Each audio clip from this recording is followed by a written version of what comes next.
Welcome back to the channel and welcome back to another quick pick prediction video. In this video, I'll be predicting what is it, welterweight or catch? This is another one of these catchweight bouts. All these fights are like catchweight bouts, to be honest.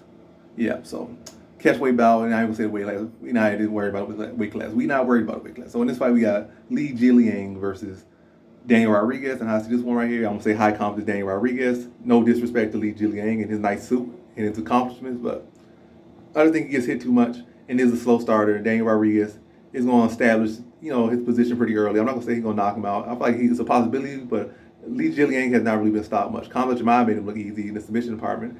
And Daniel Rodriguez does have underrated grappling, but he doesn't really use it as much. So it's really probably going to be just a striking matchup for the most part. A limited bit of grappling in between the two, but mostly a striking matchup with Jingliang being a slow starter. Like I said, Jingliang hasn't been a guy that's been consistently getting finished. I think he got finished like maybe once or twice in his whole career. So he's been hit hard, been rocked, been dropped. So the man's tough. He can survive some rounds. So I think it'll be a case where, Jingliang just gets hit and he's a slow starter.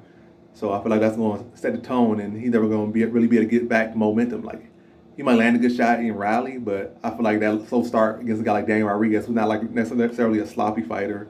Fights pretty fundamental with his boxing. Not really make a lot of mistakes. Not too many mistakes. Not saying super phenomenal boxer, but make too many mistakes out there. He's pretty clean, got a pretty consistent jab, some decent defense for the most part. So I can't really see those opportunities being there as much.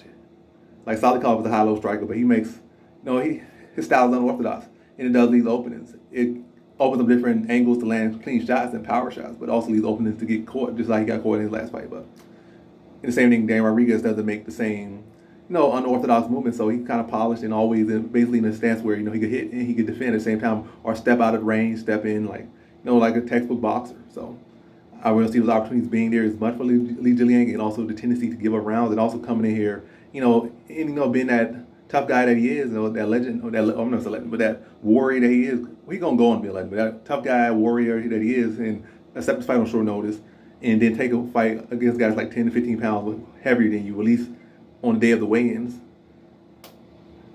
Kudos to that, but that's going to be something that's going to weigh against him. So good on him to take it. Props to him, but it's going to weigh against him. And yes, slow start.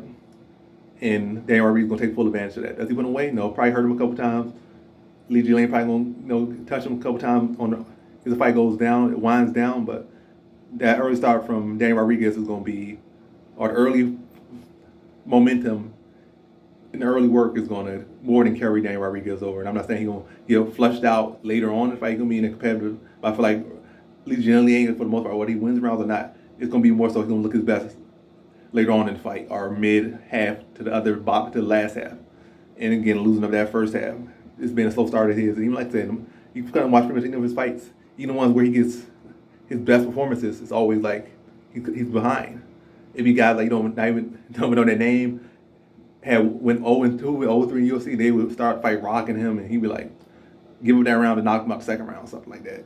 Plenty of those guys as well. So it's like, he gives it the first round to people that's not even that good. So Rodriguez is good, Jingliang is good, and Rodriguez is going to take advantage. But Jingliang not going to be able to come back from behind, I feel. So in this one, I got Daniel Rodriguez via decision.